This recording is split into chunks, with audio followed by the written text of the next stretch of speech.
Today I will show you how to make sausage rolls. Firstly, gather your ingredients.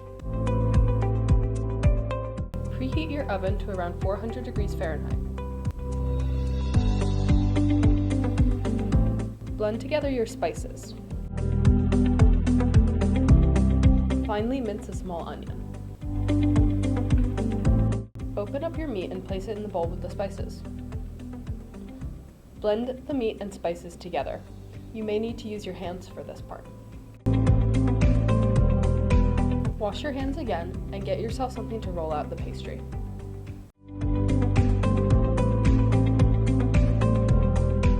Place meat filling on the pastry and roll it out.